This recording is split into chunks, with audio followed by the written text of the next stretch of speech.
as I said, this is the week we're starting our retrospective of the Hannibal Lecter movies, or in this case, the Hannibal Lector movies. And we are starting with the very first one, Manhunter. Uh, had you seen this before, Tom? I have. I was looking forward to seeing it again because I remembered liking it. All right. Um, when did you first see this? Years and years ago. Yeah, same here. Like way, way back. I didn't see it in the theater. I I don't. think it was a TV thing, wasn't it? No, no. This had a theatrical release. Did it? Yeah, this was Michael Mann, and he was a big deal because of Miami Vice. Say, hey, well, let's let this guy do a fucking movie, even though he had done a movie before. Uh, the much anticipated Vinegar Syndrome release of The Keep. He directed that piece of shit. Keep that to yourself. Okay, so The Keep, great book, horrible movie. Uh, Manhunter was based on Red Dragon by Thomas Harris. Great, great fucking book. And I read this book and didn't even know there was a movie because, I lived in Corpus Christi. We didn't get a shitload of movies go through there. I don't know what kind of release this movie had, but it didn't go through our town, and but luckily, Tom, there was a thing called video stores back then, and you would, go and rent tapes. Now check this out.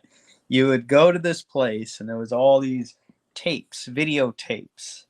And you would look at them and say, hey, what's this? No. And then you would find something you'd like, and you would go and give the person, $3.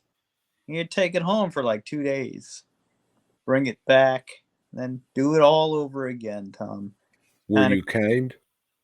yeah, if you rewind it, because that's just very courteous. Um,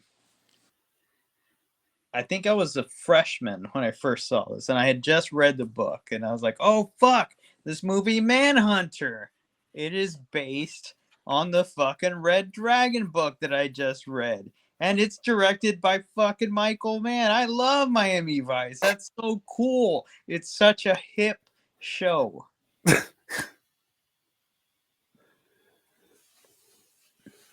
Yeah, I've never watched Miami Vice, if that's what the fuck you're waiting for.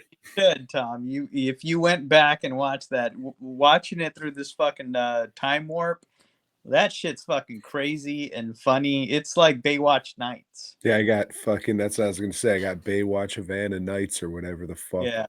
Um, Miami Vice was just very stylish. It was a crime show, but these guys dressed fucking cool, and they would just show this. They would do crazy shots and everything, and then music was a big part of all of it. You know, hey, he's directing this fucking book or that I loved. I thought this book was just awesome, and so this movie is about a FBI profiler. He's retired, live, I thought you were going to say he's retarded because he kind of is. and they call him in to do one last job. There's this serial killers out there that he's killing families on the full moon. And they, the fucking FBI, they don't know what they're doing. They need to get this guy back in because they can't solve a crime without him, and he's got to get back into the mindset of the criminals because that's what he did. He would become them, Tom. He would think like they thought. He would do what they do. And so he has to go visit the last guy he captured. And that guy is Dr. Hannibal Lector. For some reason, they spelled it Lecktor in the script instead of Lecter, like in the book. But I don't know. He goes to see him, and I don't know. Then he just I kind of mean, this guy seems like he's pretty shitty at his job if he has to get this other nut to fucking do this shit for him. I'm just going to make believe I'm a Jeffrey Dahmer and suck a penis. All right, then, you fucking weirdo. You go do whatever you have to do to not get the job done, I guess. he yeah, and then after that he goes and does this shit and that shit, and tells people to do their jobs, and we see other people do their jobs, and and well, eventually he figures the shit out, and then finds the killers. We see the killers. We see some shit from the killers' perspective for a little while, and he's got a relationship, and maybe he can stop being a killers, but no, he can't, Tom. And then we have a climax, and then blah blah blah. Uh, yeah, when I first watched this movie, I was really fucking disappointed in it because I had just read the book. And I know everybody. It's two different genres. You can't fucking judge one genre from the. I know that, but that book was so good. And to see this was they just skip over a lot of shit and moves really fast. You wouldn't tell that because the movie moves really slow. You know, as Tom said, the main actor William Peterson, I think, he's fucking awful. Like this guy sucks. Him and the other cop guy. Oh, come on now. We got to find a killer. We'll eat this Polish sausage, go watch the Blackhawks kick around the fucking shit on the ice, and, maybe we'll find this guy. Maybe we won't. I don't know. If Dennis Farina is not just playing a typical Italian, he sucks, and he sucks in this. William Peterson, there's scenes where he's just talking to him. It's like, yeah, that's what you're doing. That's what I'm coming after you, sport. What the fuck? Who are you talking? And why would you be talking like that? The dude sucks. He sucks. Um, Michael Mann, he sets up some really fucking awesome shots. This shit looks pretty. What It's did got you watch this on? it's I watched it on Prime. I couldn't find my Okay, so did I. it And looks cool. Like yeah, it I was taken back by how well the colors popped. mm, And it was just like, wow, this looks really good. This looks better than fucking boutique Blu-rays yeah. I overpay for. What the fuck is going on? And then everything else is just so long and fucking drawn out. It's like, fuck off. So yeah, that's the thing. Like he sets up these incredibly beautiful shots, but then stays on them for way too long. It's like, I get it, dude. This looks good, but fucking move on. Can we get back to the story? And that just really hinders. And the story really ain't nothing. It's about a guy who can't do his fucking job, but he wants the paycheck, so he goes find somebody else that can do the fucking job. I mean, really, but it's just fucking like that's why I thought the shit was made for TV because I don't like episodic dramas, and this feels just like an elongated episode of a fucking like episodic drama, and it was just fuck me. So I think the first time a lot of people saw this, because I remember this, I was working in a restaurant, and Silence of the Lambs, the movie had just came out. So the network picked up this, and they what? How did they? There's a Manhunter, the prequel to Silence of the Lambs, or some shit like that, and in the restaurant, after hours, we're cleaning up, and one guy is like, he's really intense watching it, and I'm like, hey, fuck, Manhunter's on. I was like, what are they showing this on? Oh, yeah, this is Hannibal Lecter before Sans. Yeah, motherfucker. It's like, uh, but I think the TV version it showed shit that wasn't in the theatrical cut. So they, had their own cut or whatever. And I think since then there's been like the director's cut and a couple of director's cuts or whatever, released.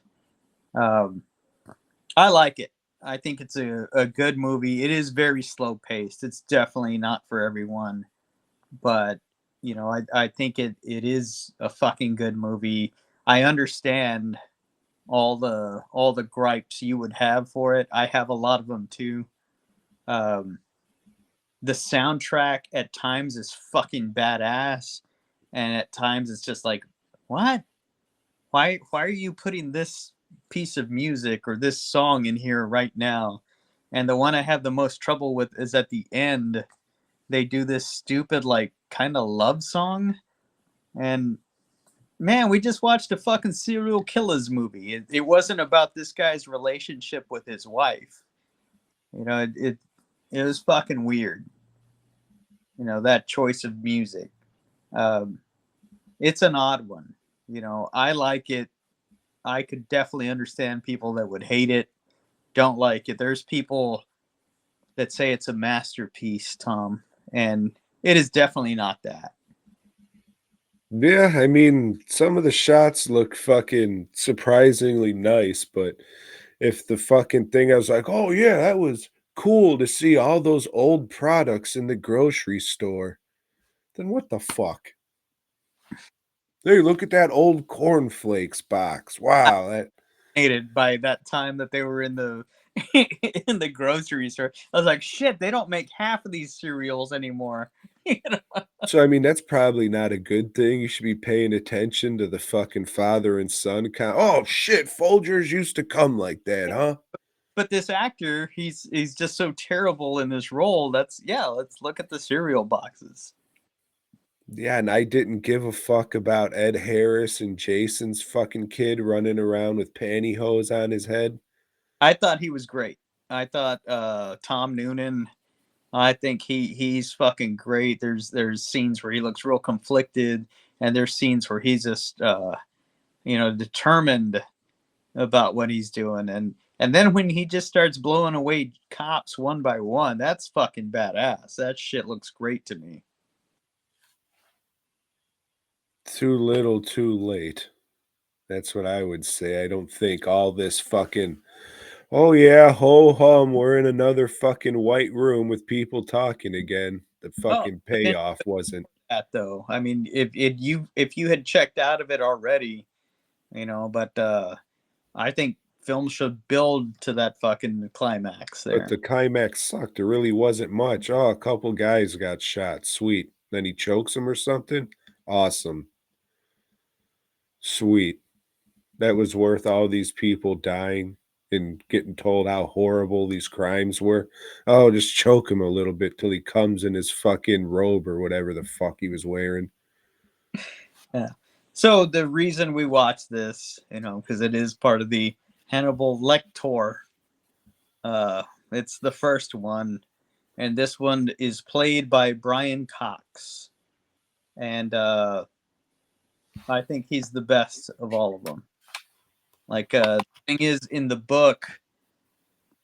this first book, there's he's played just as little as he is in the movie. He's just like a different, sub character. And the thing is with him is they say, oh, like the thing is like there's a scene where they say we don't know what he is. We can't classify him as a psychopath. We can't do this because he just doesn't have any emotion about what he's doing. But this movie also shows him is that he's making mistakes. Okay, in the other movies, the other ones we're gonna watch later, he's superhuman. He fucking knows everything. He can fucking smell everything, do everything. There's nothing he doesn't know. And like, as much as I like that version, I like Silence of the Lambs too, but it's just a different character. He's not as scary because he's like a fucking comic book villain at that point. In this movie, he's still somebody that, like, hey, he did some horrible shit, but like he wasn't infallible. You know, we caught him. You know, and he fucking even makes mistakes to where they follow up and eventually, you know, get a hold of the killer because of his mistakes. Yeah, I don't know. Maybe if he was making some Mr. Steaks, I could have got along with it, but That's terrible.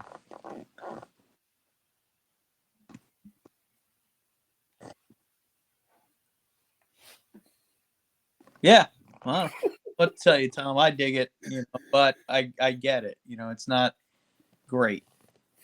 mm-mm. Thanks for checking out the show.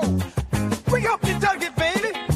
If so, give us a thumbs up. Subscribe and let us know down below.